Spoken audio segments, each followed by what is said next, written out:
here's week one recap of the David Chauvin trial. So the prosecutor in the defense is David Chauvin's side, and the prosecutor is the state of Minneapolis, or against David Chauvin. They started off prosecution. They showed the video, and it wasn't the 8:49 that we had been, taking knees and protesting for throughout since it happened. It was actually longer than that. It was 9 minutes and 9:26, I believe. So it was even longer than we said that this former officer had his knee on George Floyd's neck. So they played that, and they said that's what we're using. It's right there on camera what this officer did to this man. Um, the defense said that happened. The action happened, but that's not really what killed them, right? Let me tell you why. What that one thing that happened, that's not what killed them. So, so they started off. Days 1 and 2 were a lot of the same. It was looking like it was kind of weird. This was my emotional angle as I'm going. So they bring up the first couple of defendants. So the first one, he's like a MMA fighter. He gave a very detailed extent or account of what happened. Very detailed, and he also is a mixed martial artist. So with that being said, he was able to, in a sense, be a professional witness. I believe that's what they call a professional witness. And he was able to say the chokehold that he was in, he called it a blood hold. And he was basically saying, hey, what you're doing is wrong. You shouldn't do that. Even in, our MMA matches, that move right there is illegal. And then even when the person when you tap out, you got to let go immediately. And that's in a sport. So he came up there, and so the prosecution let him say his thing. Let him do his thing. Tell us what happened. So the defense gets up there and use the first trick up their sleeve, because the one thing they want people to do is to think about the angle that they're going for is, was there an unruly mob around them, and they couldn't focus on if, I don't know, if a man was being suffocated or not. They were too worried about the angry mob that was around them. So they started did you call him a punk? Did you call him a bum? Did you call him a bum? Did you call him a, and expletives and all that stuff? So they tried to use that part because that's the angle they're going for. The two angles that have been brought to me that the defense is going for is, it's an unruly mob around them, and they couldn't focus on what they were doing as far as keeping George restrained. And then they had the other angle, which is, that's not what killed them. So those are the two things. So it's the angry mob, and the knee being on the neck of Chauvin is not what killed them. That's the thing that they're going with right now. So we had an MMA fighter come up there, and he came up there and he said what he said, and he told the defense that, oh, I said what I said. Is that what it said? Is that what was said on the recording? I said what I said. So we had that, and then the next part of days 1 and 2, again, it was more of bringing up witnesses. But the intriguing thing about it, the ages of the witnesses. So you had the MMA guy, he's been around the block, but you bring in a 17-year-old at the time, 18, or no, they was like 17 at the time, and I believe a 9 or 11-year-old girl. I want to say 9. But those are your next witnesses, like 17-year-olds, like teenagers, like, lack of a better word, kids. These are the primary witnesses. They were there, and they were witnesses because of probably that little thing that you're either listening to me on right now or watching me on right now, your phone. And they all said the same thing. They asked them, now, why did you go back there? Why did you start recording? And they all said the same thing. Something didn't feel right. Something didn't feel right. And that's what they all said. And they're asking these kids to come up there and recount and live back. Live back. I can't even imagine. I can't even imagine experiencing something like that, knowing that I watched it on Twitter. I watched the video on Twitter. And me being there, recording, and then having to recount that 10 months later. I'm still basically a kid. Some of obviously the 9-year-old, she's 10, I guess. And then the 17-year-olds, like they're seniors in high school. And shout out to them about the graduate class of 2021. We know what you went through, class 2020. We get it. You know I got love for the class of 2020. I was a very special class in my heart for sure. But these are all kids. These are all seniors and or children. And I think if you're 18, you're still a kid. I'm thinking when I was 19, I'm still a kid. Especially how I was thinking and where I was at. But you can ask them to recount these incidents. All of them said the same thing. Something didn't feel right. And they had to witness a man lose his life. So they all recounted their stories, but it's the age for me. Star witnesses, the kids, the youth. And maybe we got to stop saying that, calling them kids. Because I feel like kids are progressing a lot faster. I mean, you have the whole, again, that thing that you watching me on or you listening to me on. That thing has all the knowledge you need. Everything you want to know right there. So that phone is very important. Then they bring in a firefighter. And shout out to the firefighters in my life. I know two personally. And so she was off duty. And I know my guys, if they're off duty and they can help somebody, they do that. They do that. These are two stand-up guys. They're just good people in general who happen to be firefighters.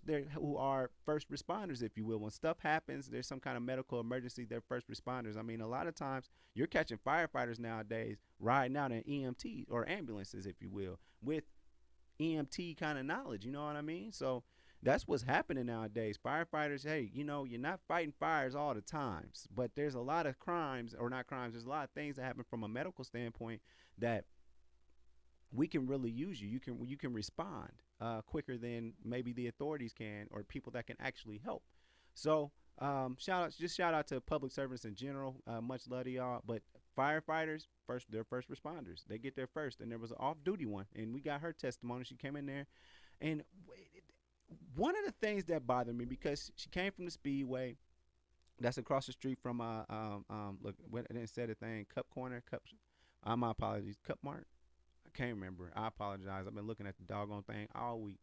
But she came from across the Speedway because something didn't feel right, something didn't look right. And with her being a first responder, she was like, hey, let's check his pulse. Her first instinct was like, all right, let's help this person. It appears to me that this person is down. In my profession, it looks like this person is down and they need medical attention.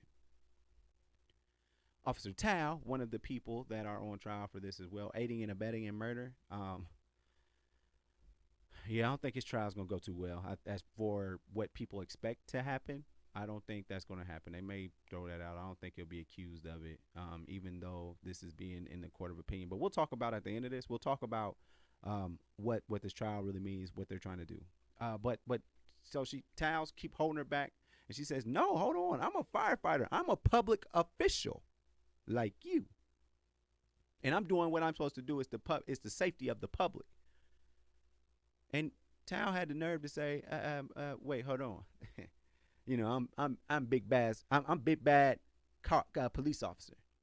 Big bad boy. You heard the song, bad boy. That's me, Tao. That's me. So if you're a firefighter, you should know better than to get in the middle of this." Wow. Doesn't that remind you of something? Doesn't that remind you how people are treated? Doesn't that remind you how the superiority and police and authority, how they feel about the general public, and not so much the general public, but that's how they feel about other public servants? Wow. Okay. So we got a little insight into the mentality of what these police officers feel like, and why some of these things happen.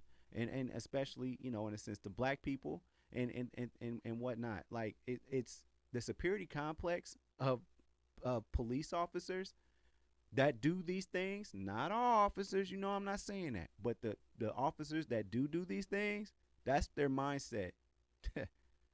If you're a firefighter for the city of Minneapolis, then you know not to get in our affairs. Come on, man. It's crazy.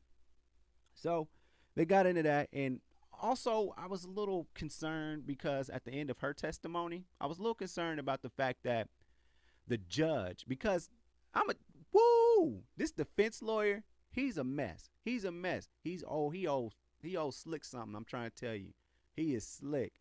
Nelson, and he's just doing his job. He's doing his job, but I'm seeing a different side because this is something that, in a sense, it impacted me in a way. So I'll be honest, I'm biased, but I am a member of the media, and I'm prepared for both sides. I'm prepared to listen to both sides.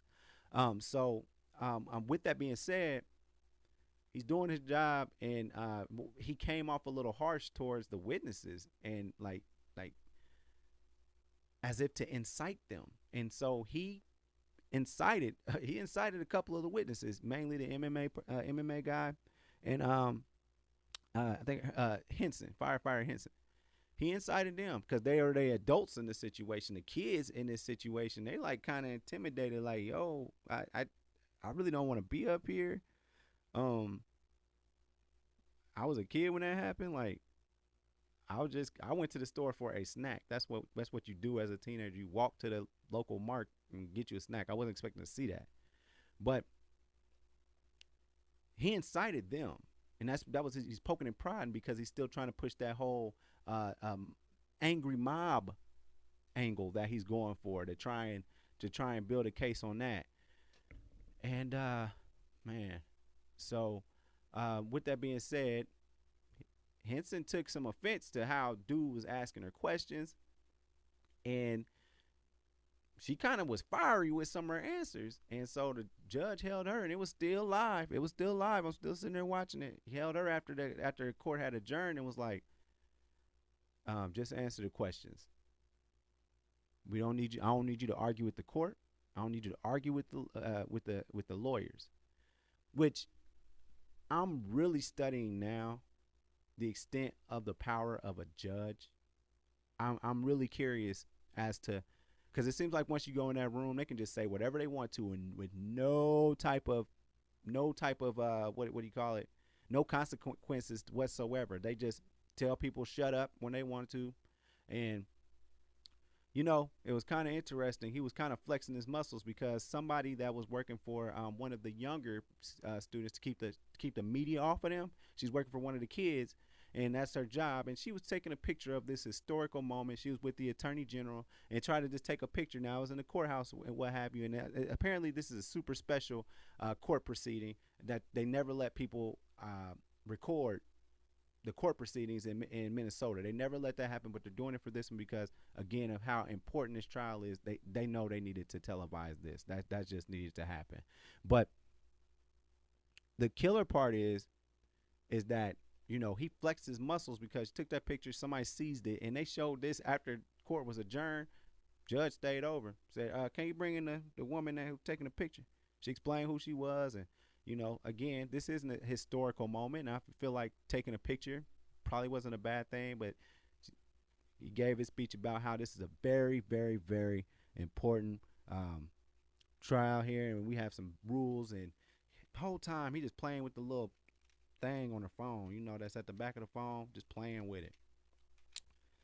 All right, I guess I'll just go ahead and chalk this up to you not knowing, and if you posted this picture anywhere, or it's in your phone, delete it. All right, you can get your phone.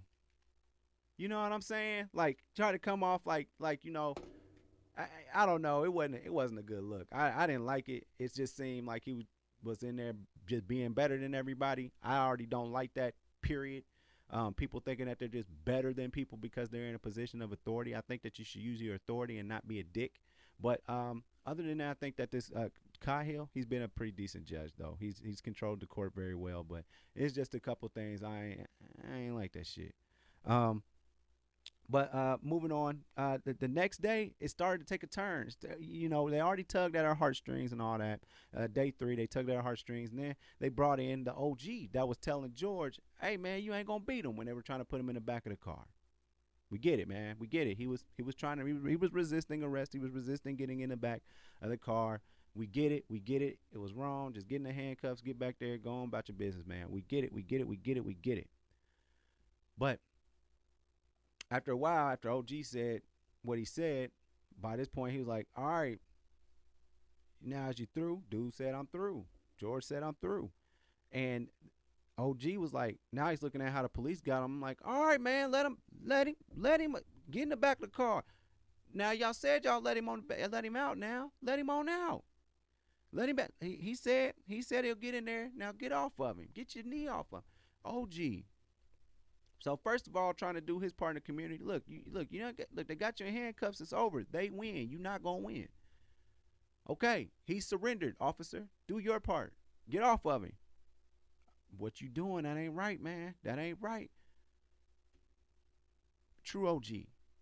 Looking at it from not just who's right and who's wrong. He's looking at it what is right. Period.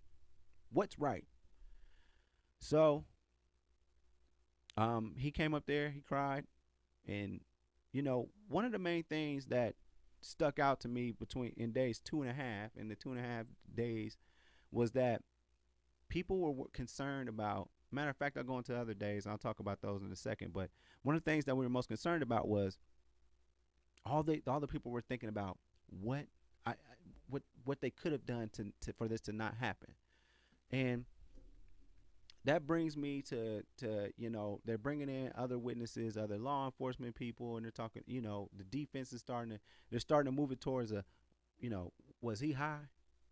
So they bring in one of the kids that's a clerk, that was at a clerk who apparently took the $20, and then he was like, you know what, just take the 20 out of my check. No, his punk ass manager was like, no, go get that. Tell him come back in here and bring that 20.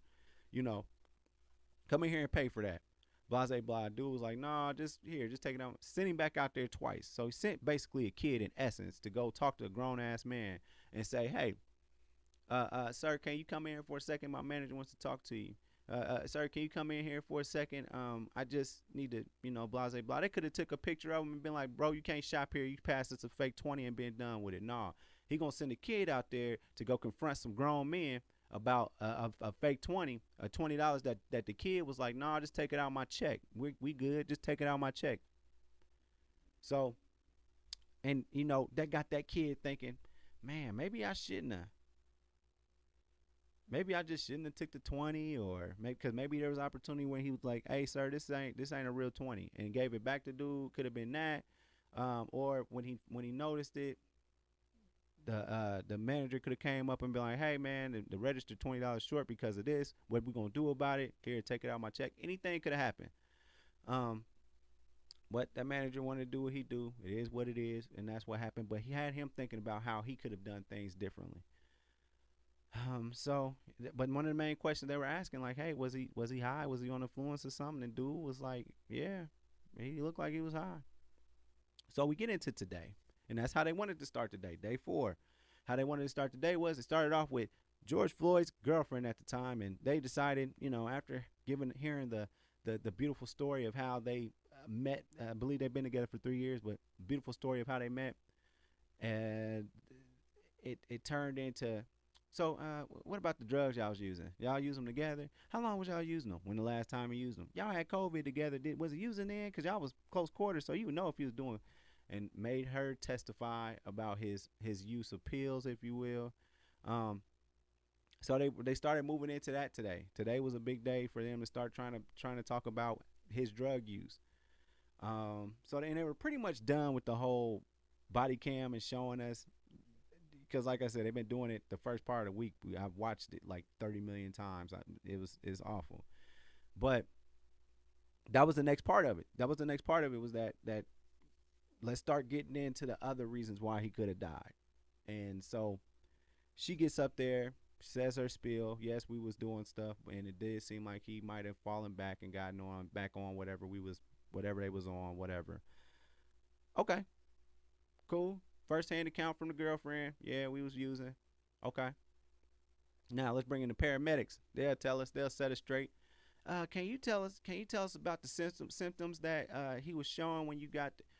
And the paramedics were like, "Oh yeah, we'll tell you about the symptoms. He didn't have any. He was dead."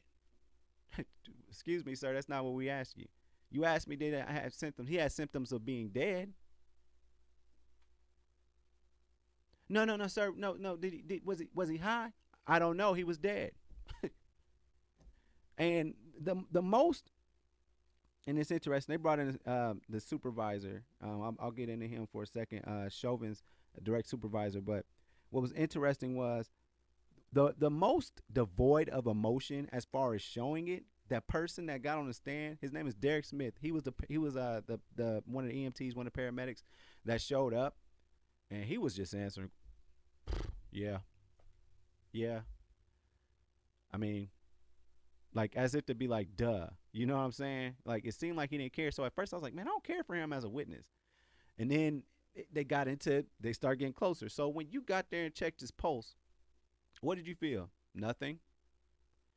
So how do you check his pulse? I put my fingers on his neck and nothing was happening. So when you do that, a live person would have something going on there. He didn't have that. And oh man, that got Nelson and them into a tizzy because they was like, no, you can't use words like he's dead and deceased. You can't do that. No, Derek Smith went up there and said, listen, I got there, he was dead. And then also, we did the best that we could. I had to take the handcuffs off of him. So the paramedics apparently they got the like universal key thing, and it was like, no, we had to rip his shirt off and do all that stuff, and we put the compressor and all that stuff, and I had him hooked up to the monitor, and I had the air breathing thing on him, and we was doing chest compressions and all that. He was dead. We tried to resuscitate him. We did everything we could. We hooked him up. We did everything we could. He was dead. The defense is like, well, why'd you have to throw him into the ambulance and all that? Why couldn't you start doing air compressions there and trying to resuscitate him? Oh, well, we needed to get him in there, and because I had more equipment in there, and we also need to get somebody from the fire department because they're also EMTs as well, and we needed help. Now, mind you, let's not forget, a firefighter was on scene. She was just off duty, but she wanted to help. She was trying to help, but she definitely could have administered that help while Floyd was still, breathing and yelling and doing what he was doing, calling out for life. And he got there, and he said, "Yeah, we did everything we could." And so the defense was like, "You know what? No, hold on. You had to get him in that ambulance to get him away from that unruly crowd." No, I needed to get him into my ambulance and go to a place that was in a sense stable because there was a lot of uproar, obviously from what you were doing, and get him in a place so that we could try and stabilize him. And he was still dead. And he said, what happened when you dropped him off at the hospital? He was still dead. So announced him dead on arrival, and then also he was pronounced dead when he got to the hospital. They still tried to resuscitate him when they got up there. Nothing was doing. And I kind of feel like the paramedic was like, honestly, it was wrong for us to even take him to the hospital. We should have been starting to get, arrangements together because I'm offended because we did the best that we could, honestly. And I do this. But I couldn't do nothing with somebody that was already gone. Cardiac arrest, and they brought up catheterization. I apologize if I don't know. They did all of that. And it's almost as if to say it's a waste of our time to bring him to the hospital because it's over. The chances of resuscitating him when we got to him was 0. We tried. Ain't no way. Very low chance. And we tried it. We couldn't do it. So that's that on that part. That's what's going on. And the final witness that they showed today, it was Chauvin's direct supervisor. And the crazy part about that is that they were trying to they led him all the way up to what happened when he got to the hospital, and they were talking about, you know, protocols, and basically they had to learn the whole policing like policy book. They had to go learn all of that, and it led to, so based off of what Chauvin did, because of how long, because they were talking about the policies of how long to keep somebody in restraint and all that kind of stuff. What do you think? Did he have it? Did he have his knee on his neck for too long? And he's about to answer, and they're like, objection. Hey, we didn't put him as a qualified witness. But the defense kept on saying, now, you've been an officer for 27 years. Man, listen, he's been an officer. He's definitely more than qualified to talk about this. He was in the restraint way too long. So that's where we're at now. We're at the fact finding. And as we go on throughout this series, and the more that y'all watch what's going on and you know, my recap, don't forget, the trial is about, was it what Derek Chauvin did? Is that what caused the death? Versus, was it something else? Now, one side of this has irrefutable evidence as far as video goes. We know that he put his knee on his neck for a very long time. But also, the other side is saying they do have a different kind of battle. Their battle is using labs, and what if the use of this and you're in a frenzy, does that cause this?